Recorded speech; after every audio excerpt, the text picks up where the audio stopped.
The rain fell in sheets across the landing platform of Outpost Meridian, each droplet catching the purple glow of the distant nebula. Alexander stood beneath the overhang, his breath forming small clouds in the frigid air as he watched the empty sky. "The alien woman never came," he said sadly, his words barely audible over the drumming rain. His hand clutched the small communication device that had remained silent for 3 standard weeks. Kirsten had been his contact, his link to the Dracari delegation. She had promised to meet him here, to bridge the gap between their species, to prove that peace was possible. But the appointed time had long passed, and Alexander was beginning to accept what his superiors had told him all along. Aliens couldn't be trusted. He turned to leave, ready to file his report and accept humanity's inevitable slide back into isolationism. But then he heard it, a sound that cut through the rain like a blade through silk. It was a keening wail, something between a sob and a roar, primal and desperate. Alexander froze. His training screamed at him to return to the safety of the outpost, but something deeper, something fundamentally human, pulled him toward that sound. He stepped out into the rain, his jacket immediately soaked through, and followed the crying. Behind the landing platform, near the edge of the cliff that overlooked the valley, he found her. She was magnificent and terrible all at once. Even crouched and trembling, Kirsten towered over him. Her scales, deep emerald shot through with veins of gold, were dulled by the rain. Her wings, vast membranes stretched between elegant bones, were folded tight against her body as if she were trying to make herself smaller. Smoke rose from her nostrils in fitful bursts, dissipating in the downpour, but it was her eyes that stopped Alexander's heart. They were enormous, multifaceted like gems, and they held an ocean of grief in her clawed hands. She cradled something small. Alexander's breath caught. It was an egg, no larger than his torso, but it was wrong. The shell was cracked, leaking a luminescent fluid that the rain washed away as quickly as it emerged. "Kirsten," Alexander called out, raising his voice over the storm. Her head snapped toward him, and for a moment he saw the predator beneath the diplomat. Her pupils narrowed to slits, her jaw opened slightly to reveal rows of crystalline teeth. But then recognition dawned, and fresh tears, actual tears that glowed faintly blue, spilled down her scaled cheeks. "Alexander," she whispered, her translator device crackling with interference. I could not come. My clutch, my daughter." He approached slowly, hands visible, remembering every protocol about first contact situations. But protocols felt hollow now, academic exercises that meant nothing in the face of raw maternal grief.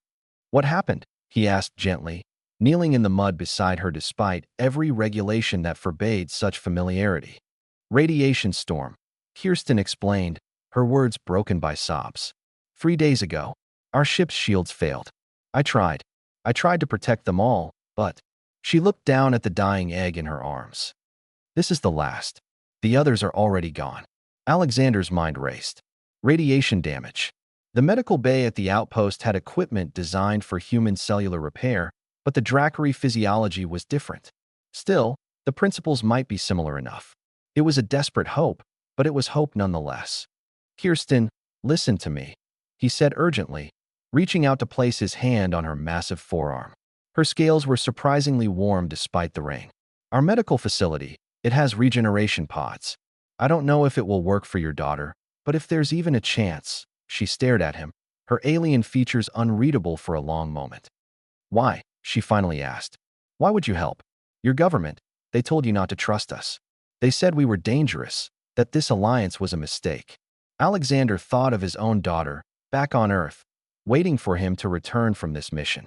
He thought of how he would move mountains, breach any protocol, defy any order to save her. "Because that's what we do," he said simply. "Humans. When we see someone suffering, especially a parent fighting for their child, we help.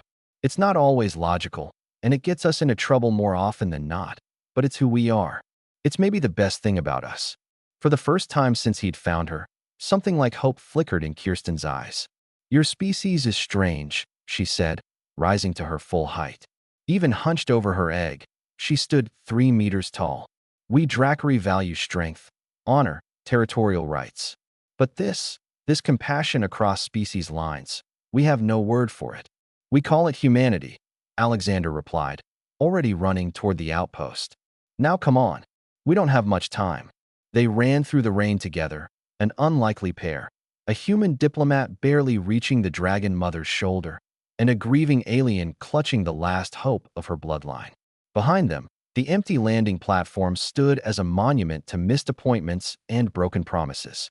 Ahead, the lights of the medical bay blazed like a beacon. By the time they burst through the doors, Alexander was already shouting orders. The medical staff protested, citing protocols and regulations, but Alexander cut through the bureaucracy with a ferocity that surprised even himself. "This is a life," he said, his voice steel. "If we lose our humanity in the name of following orders, then we've already lost everything that makes us worth saving. Now help me save this child."